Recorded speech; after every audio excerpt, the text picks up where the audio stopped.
They say no one truly knows what happens after we die, but that's not entirely true. Buried deep in the sands of time, hidden behind centuries of suppression and misunderstanding, there is a book, an ancient manuscript, whispered about in mystical circles, referenced in passing by secret societies, and feared by institutions of power. A book that dares to speak plainly about what lies beyond this life. A book that was never meant to survive. It has no author in the conventional sense. Its pages have been scattered, rewritten, burned, and buried, but pieces of it remain. In ancient temples, in coded language, in the rituals of mystery schools. And those who have read between the lines say the same thing. This book doesn't promise heaven or threaten hell. It reveals a map of the soul's journey after death. And what it shows is not what you've been told. This episode is a descent into that mystery, a quiet unveiling. We will follow the trail left by ancient mystics, Egyptian scribes, Gnostic seers, and Tibetan monks. We'll speak of the Book of the Dead, yes, but also of older, stranger texts, ones that speak of consciousness beyond the body, of realms not of fire and punishment, but of memory, vibration, and choice. This is not a ghost story. It is a soul story. We will explore the hidden teachings about the afterlife that were stripped from mainstream religion, the symbolic language used by ancient cultures to describe death not as an end, but as a doorway. The real reason you don't remember who you were before, and what that tells you about who you are now. So close your eyes, take a breath. Forget what they told you in school, because what comes next is older than any religion, deeper than any dogma, and closer than your own heartbeat. To understand the book that reveals what happens after death, we must first understand why its knowledge was hidden and why so many risked everything to preserve even fragments of it. The earliest human civilizations were obsessed not with death itself, but with what comes after. For them, dying wasn't an end. It was a transition, a rite of passage, an initiatory voyage of the soul. They didn't need faith to believe in the afterlife. They had memory of it, and they left behind clues, etched into stone, whispered in hymns, and coded in symbols. Let us begin in ancient Egypt, the land of sacred geometry and cosmic order. Their famed Book of the Dead, or more accurately, the Book of Going Forth by Day, wasn't a morbid text. It was a field manual for the soul, a poetic guide through the underworld, the duat. In it, the deceased must navigate 42 gates, confront their shadow, confess their truths, and have their heart weighed against the feather of Maat, truth, balance, harmony. But beneath its mythic surface lies something more profound, a psychological map describing not only what happens after death, but what happens during spiritual awakening. The afterlife, to the Egyptians, wasn't some distant future. It was already unfolding inside you. The duat wasn't just a place, it was a mirror. Fast forward to ancient Greece, and we meet the Orphics, a mystical sect who believed the soul was divine, but trapped in a cycle of birth and death. They spoke of Lethe, the river of forgetfulness, and Mnemosyne, the river of memory. To escape the wheel of reincarnation, initiates were taught to bypass Lethe and drink from Mnemosyne, to remember who they truly were. This idea that forgetting is the prison and memory is the key echoes through countless traditions. In Tibetan Buddhism, we find the Bardo Thödol, wrongly translated in the West as the Tibetan Book of the Dead. It too is a guide, not just for the dying, but for the living. It teaches that after death, consciousness passes through a series of intermediate states, bardos, each filled with visions, emotions, illusions. If the soul remains unaware, it is drawn into a new body, beginning the cycle again. But if it recognizes the illusions as projections of its own mind, it can attain liberation. Death is not judgment, it is reflection. The Gnostics, mystics of early Christianity, offered yet another glimpse. To them, this world was a kind of dream, created by a false god who chained divine souls in flesh. After death, they taught the soul must ascend through layers of hostile archons, guardians of illusion, answering spiritual riddles and reclaiming its divine essence. Again, death is not an end, but a test of awareness. So why was this knowledge buried? Why did mainstream religions discard these soul maps? Because they offer freedom, not obedience.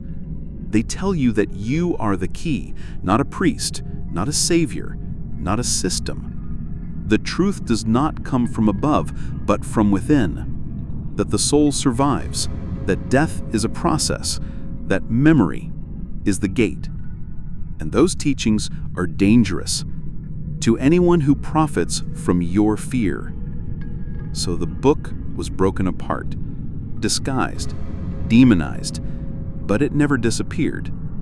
It simply went underground. And now we begin to piece it together again, not with superstition, but with symbolic literacy, by reading not just the words, but the metaphors, by listening to what these cultures were really saying. Because once you understand the pattern, the message becomes clear. You have died before. You will die again. But the part of you that watches, remembers, and continues. Let us now open the first real page of the Lost Book, not a literal manuscript, but the composite wisdom whispered across time. When decoded, it reveals something staggering.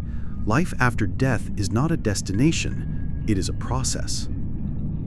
Imagine for a moment that your consciousness is not housed inside your body, but filtered through it, like sunlight passing through a stained glass window. At death, the glass shatters, the body falls away, and what remains is the light, unfiltered, unmasked, raw. That moment, the crossing, is not instant. In the teachings of the Bardo Thödol, the Tibetan Book of the Dead, there is a window, up to 49 days, in which the soul navigates a dreamlike dimension shaped entirely by its own mind. Think of it like an intensely lucid dream, except there's no body to wake back into. There are no lies left to tell, no masks to hide behind. What you truly are, your fears, your loves, your beliefs, rises up around you and becomes your reality. This is echoed in the Egyptian journey through the Duat. Each gate is symbolic of an inner trial. The soul meets guardians, monsters, judges. But these figures are not external demons, they are parts of you. Rage you refused to face, desires you buried, regrets you ignored. The weighing of the heart is not a moral audit by some bearded god, it is an energetic balancing. Can your soul move freely, or is it bound by heaviness? In Gnostic texts, we see this same idea. The soul ascends through spheres or heavens, each ruled by an archon, an aspect of illusion or ego. These guardians ask questions, present visions, challenge your sense of self. If you cling to identity, I am my body, I am my name, I am my suffering, you are pulled back down. But if you answer with clarity, I am the spark, I am the witness, I remember, you pass through. Even Plato, in his dialogue Phaedo, describes death not as a punishment, but as a purification. He writes, "The soul of the philosopher is always dying, that is, always letting go of illusion, always training for the great return." What unites these teachings is a simple but radical claim. You are not judged after death, you are revealed. Everything hidden becomes visible, not because someone is watching, but because you are. And here's the strange beauty. What you experience after death is shaped by what you believed in life. The Tibetan monks knew this. That's why they read the Bardo Thödol aloud to the dead, to remind the soul, this is an illusion. Remember who you are. Likewise, the Egyptian texts were not about scaring the deceased. They were about preparing them. They were training manuals for the soul, ritual rehearsals. Like astronauts simulating zero gravity, initiates would ritually die to loosen their attachment to form and prepare for the transition. So here's the core principle revealed so far. The afterlife is not a place you go to, it is a frequency you align with. And that alignment begins now in how you live, how you think, how you remember. Because if death strips away illusion, then life is where illusion is chosen or let go. You might be wondering, how is this not just mythology, just poetry? That question brings us to a deeper layer, the science of consciousness, and how ancient wisdom mirrors modern discoveries. But first, we must go further into the soul's journey, past the gates, through the dream, into the strange territory of memory and choice. In the final chapters of this lost book, if we dare to call it that, we move beyond symbolic myth into a terrifying and liberating truth. The afterlife is not one story, it is many, and which one you experience depends on what you've remembered or forgotten. Let's return for a moment to the Tibetan bardos. The text doesn't promise paradise or threaten punishment. Instead, it describes a series of mindscapes, hallucinations of the psyche unfiltered by the body. Some are beautiful, some are nightmarish, but all are projections. It teaches that wrathful deities are no different than blissful ones. They are both masks of mind. The only thing that determines whether you're liberated or reincarnated is whether you recognize that truth. This is the esoteric meaning behind the false heaven in many mystical texts. Some souls, overwhelmed with bliss, mistake it for the final destination and become trapped in spiritual complacency. Others, terrified by their own unintegrated shadow, run blindly toward rebirth just to escape what they are not yet ready to face. In both cases, the result is the same. The cycle continues. Now, let us speak of memory, perhaps the most sacred word in esotericism. In the Egyptian Book of the Dead, the soul's first challenge is to remember its name. But name here doesn't mean your earthly identity. It refers to your true name, the essence behind the persona. In Gnostic cosmology, forgetting this essence is the soul's original fall. Not sin, not rebellion, just amnesia.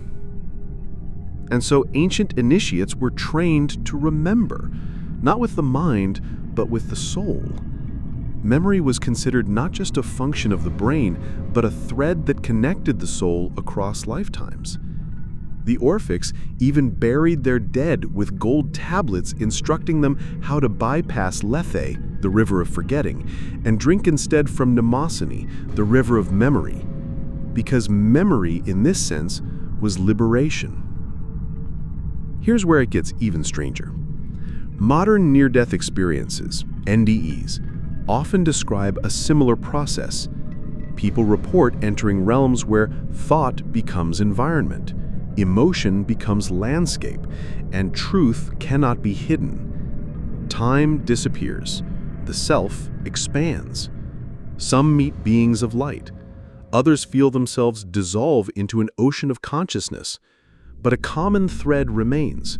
Awareness continues, and what is experienced is shaped intimately by one's inner world. Now, compare that to what the mystics told us thousands of years ago. Are we witnessing myth or rediscovering a deeper psycho-spiritual law?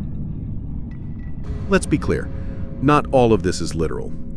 The book we speak of is not a manual in the modern sense. It is a symbolic map written in the language of archetype and metaphor. When it speaks of gates, it means initiatory thresholds. When it describes monsters, it refers to unintegrated aspects of the self. When it speaks of light, it means consciousness. But just because it's metaphorical does not mean it isn't real. In fact, that is the central teaching of the esoteric path. What is most real cannot be touched, but it can be known. So what happens after you die? According to this book, this hidden tradition, the soul leaves the body as a spark of awareness, carrying with it the imprint of its choices, its beliefs, and its level of remembrance. It enters a state of reflection. The illusions it clung to will become its environment. Its attachments will become its gravity. Its clarity will become its wings. And perhaps most shocking of all, you may choose to return, not as punishment, not as karma in the modern pop sense, but because you're not done. Because there is more to learn, more to refine, more to remember. And when you're ready, you'll go back, not as a blank slate, but as a soul still learning to see itself clearly. The afterlife is not one hallway. It is a house of mirrors. And the lost book doesn't give you an escape, it gives you a compass. The question is not, what happens after I die? The real question is, who am I when I no longer have anything to hide behind? What use is a map if we never set foot on the path?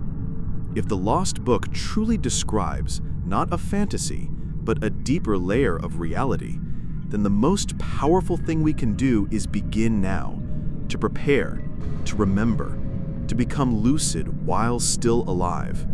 Because in the esoteric traditions, to prepare for death is to awaken in life.